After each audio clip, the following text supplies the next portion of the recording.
Guys, first time tayo dito sa entrance ng Manila. The main entrance. Nalala tayong chocolate guys. Hi guys, good afternoon. So we are here in Ramania again. Our favorite place, gate number 1. So bumili tayo ng lunch guys. Actually, kumain na rin tayo kasi hindi tayo nag-breakfast dahil late na tayo nakapag-breakfast guys. So now, bumili rin tayo ng some chocolates dahil nagre-request na naman yung ating kaibigan sa ating clients. So pupunta tayo doon ngayon. And also, bumili rin ako ng coconut milk with nata de coco. So, try natin guys kung gaano ba kasarap tong 5 real na inoming to. So, try natin guys. Guys, masarap siya. Para siyang may melon. Yummy. Kasi guys, tayo ay mabablakan ng parking ng mga bus na ito kasi bus station to guys, muna na muna tayo. So, masarap ang inoming to. So, mamaya ulit, let's go! So guys, we are on our way going to our clients. And all I can say guys is sobrang init. It's about I think 40 degrees something. More or less. But ganon, mga 40 degrees up ang temperature ngayon guys. Sobrang init. So, keep safe. And dito sa area to guys ay around 80 kilometers lang per hour. Kasi meron dito mga camera. Limited ang speed. So, let's go now. And heading to our client. Sige, bye. Guys, masarap talaga tong ating iniinom. So, masarap na inom tayo pag medyo mainit talaga guys. Katulad nitong cold, Be Fresh Natural Coconut Milk with nata de coco. Ewan ko lang kung saan made itong inuming to. Hindi ko made in the Philippines. Meron siyang nata de coco, may pa-gelatin guys sa loob. Anyway, so tingnan nyo naman nakapatong na saan ako, hindi siya natutumba. Diba ganyan ka-smooth ako mag-drive. Kita nyo naman hindi natutumba oh. Sana all. Okay guys, tara na. We are a little far and drive lang tayo. So yan ang nangyayari dito guys. Sobrang traffic sa kabilang area dahil maraming trucks. Most of the time yan talaga ang nakakapagpa-traffic ng mga truck. Pero anyway, malaki naman yung daanan nila. Meron pa rin way para sa mga other vehicles.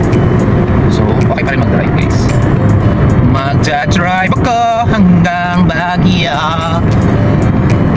Gusto kong matutong mag-drive.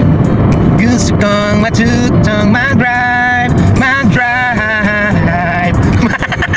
Mag-drive. Thank you.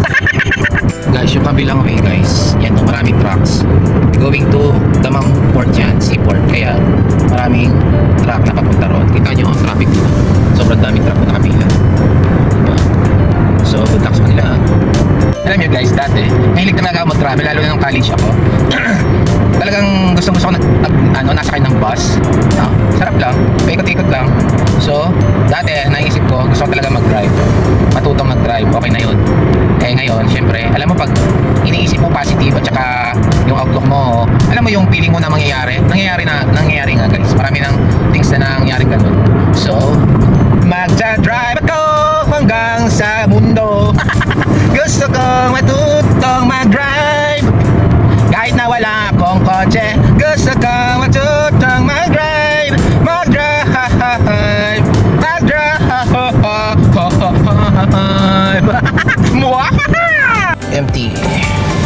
So, 50 tayo.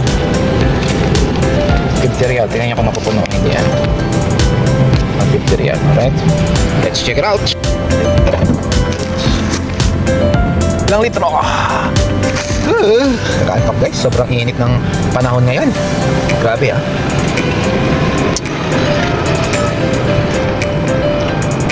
Dito pag nagpe-petrol, hindi na patayin yung engine. Tingnan mo.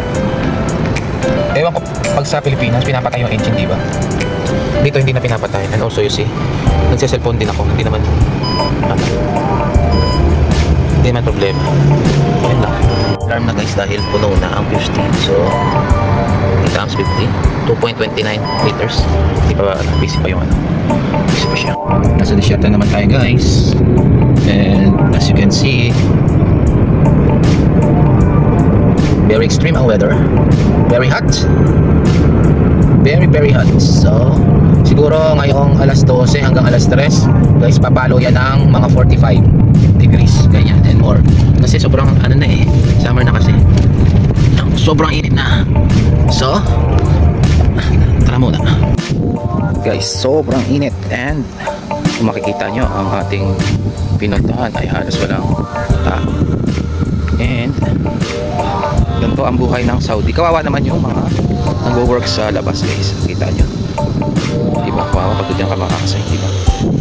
So guys, tayo may mga trabaho, magpasalamat tayo guys. At may trabaho tayong hindi sa initan. Kasi yung mga labor, kawawa naman guys. Lalo sa Middle East, mga constructions, mga ganyan guys. Kung nag-work sa labas, sobrang init guys. Grabe, sunog. Kaya pag uwi sa Pilipinas, di ba, puro sunog.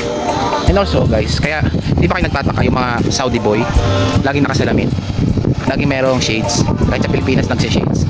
Kasi dito, pag wala kang shades, maano yung mata mo guys. First, yung sa sunstorm. Pangalawa, yung tindi ng init guys, yung liwanag, masisilaw ka guys pag wala kang shades. Alright, sana nakatulong ang information na nabahagi natin sa araw na to. Alright, let's go! Ginagawang road guys, kita nyo. Dahil kayo ng mga heavy equipment, diba? Yung pang drill ng semento guys, so ang laki lang. Diba? Yan pang drill, hindi yung manual na drill yan. Diba? Ngayon ang project, yung dinidrill talaga. Diba guys? We are near.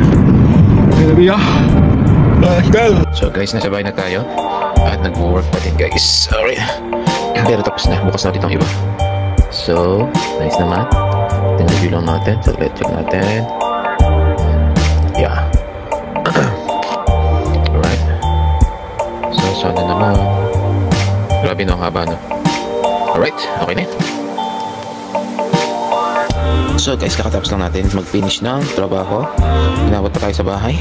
So, katapos lang natin kumain guys. At tayo ay kasulukuyan ng titi from Lechon Green Tea. Alright. Kumain ka na ng chicken mo. Bakit? Laro ka na laro. Hindi mo siya guys, laro na laro. Meron namang pagkain doon. Nagluto ka pa ng pagkain, hindi mo malaki. Kuya doon. Alright guys, let's go!